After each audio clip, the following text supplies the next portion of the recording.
projet au Cameroun. Par la volonté du chef de l'État, son Excellence Paul Biya, l'accès au logement social est désormais une réalité à travers la mise à disposition de 10 000 logements et 50 000 parcelles aménageables. Le MINDU, le MINCAF et la SIC, sous la coordination du Premier ministère, accompagnent le chef de l'État dans cette mission. Devenez locataire ou propriétaire sur l'ensemble du territoire national. Nos villes pionnières sont Yaoundé, Douala, Bafoussam, Bamenda, entre autres. En acquérant dans une palette de 1520 logements construits par la coopération sino-camerounaise et 800 logements du Planut dans un environnement intégrant toutes les commodités de la vie moderne. Pour toute information complémentaire, bien vouloir vous rapprocher de la SIC, agent immobilier exclusif de ce programme, à travers les guichets uniques suivants. Guichet unique central 699 80 41 69. Guichet unique Yaoundé 696 94 87 11. Guichet unique Douala 696 12 18 00. Ceci est une production du programme gouvernemental des logements sociaux pour un logement pour tous. Monsieur le Directeur général, de l'opportunité qui m'a offerte en tant que directeur financier de parler de la situation, de la bonne situation financière de la SIC à date. Alors, pour présenter cette situation, j'aimerais la présenter à travers des indicateurs.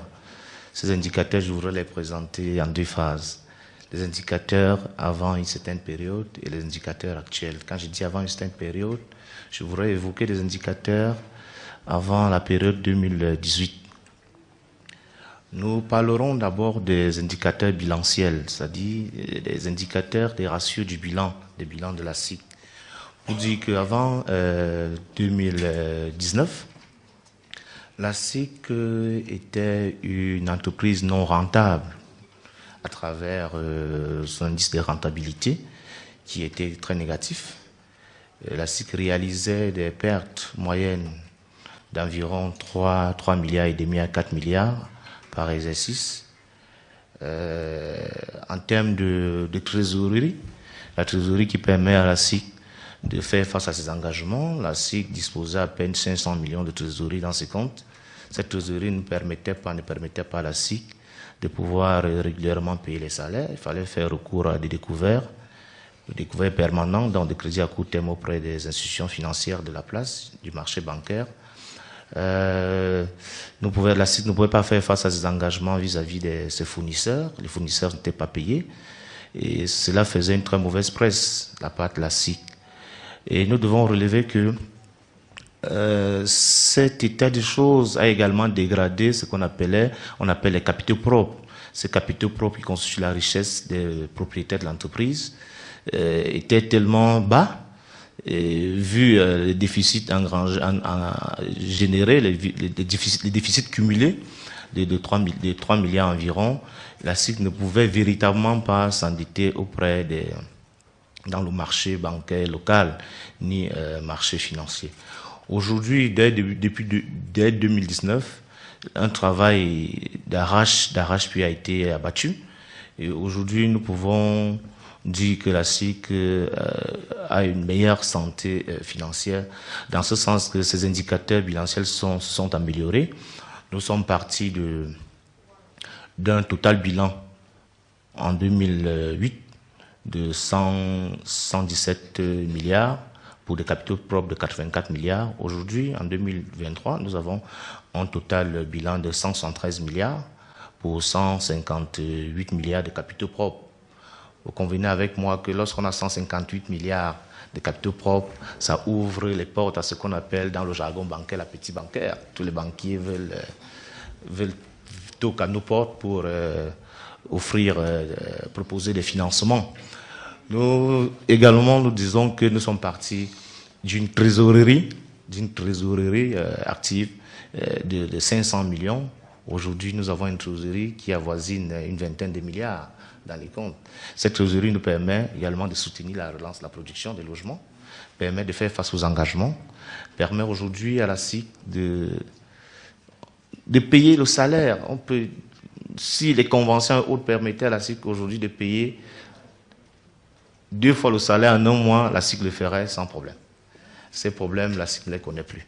Sur le plan fiscal, on peut dire que La SIC aujourd'hui est devenue l'une des sociétés citoyennes parce qu'elle paye régulièrement ses impôts.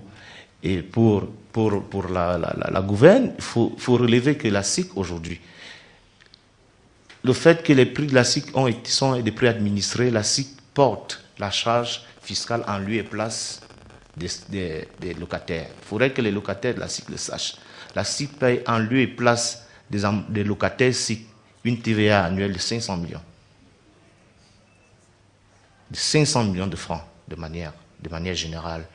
Et entre 2018, à date, la SIC a payé à l'administration fiscale 15 milliards 900 millions d'impôts à travers deux mécanismes, à travers les compensations, dans le cadre de la signature des avenants, la compensation des prix de loyer. Nous avons payé 12 milliards 700. Et en termes de décaissement, en termes de flux financiers, la SIC a déboursé 3 milliards 100 pour payer les impôts. À date, nous faisons partie des sociétés citoyennes. Nous n'avons aucune dette fiscale au niveau de la SIC. Aucune dette fiscale à date. Aujourd'hui, les impôts sont payés par un système OTP systématiquement. Une fois que les déclarations sont faites, les impôts sont systématiquement payés. Donc la SIC aujourd'hui, vraiment, peut être rangée dans le registre de ces entreprises qui soutiennent l'administration fiscale.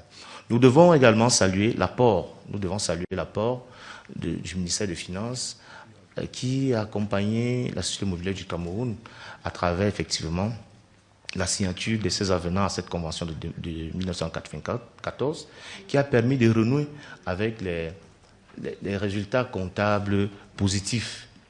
Nous avons signé à date 6 conventions qui ont permis à la SIC d'engranger 58 milliards. 58 milliards. Et sur les 58 milliards, les mêmes conventions ont permis de procéder à la liquidation de nos impôts. Ce qui fait que nous avons eu un solde en faveur de la SIC qui entre dans les caisses de la SIC de 45 milliards. Vous voyez qu'avec ces 45 milliards, c'est qu'en fait 5 milliards nous permettent effectivement de relancer la production. Cette ingénierie nous a permis d'assainir nos états financiers.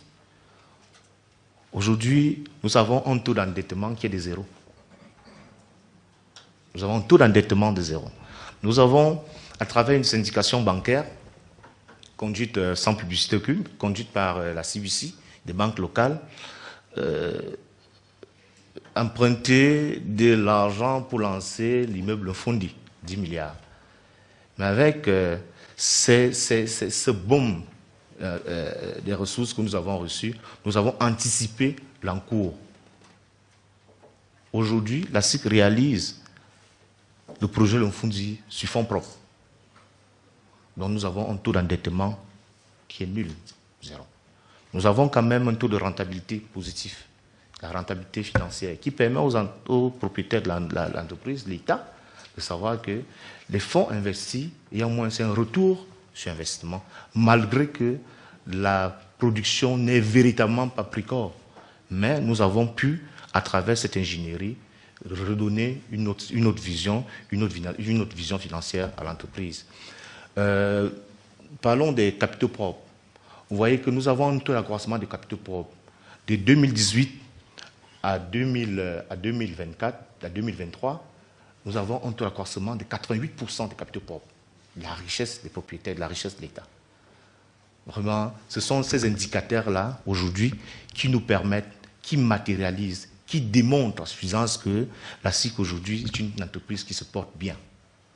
Voilà, monsieur le modérateur, chers participants, les quelques indicateurs financiers que j'ai cru bon porter à votre connaissance pour matérialiser, témoigner de ce que la SIC se porte financièrement bien. Je vous remercie.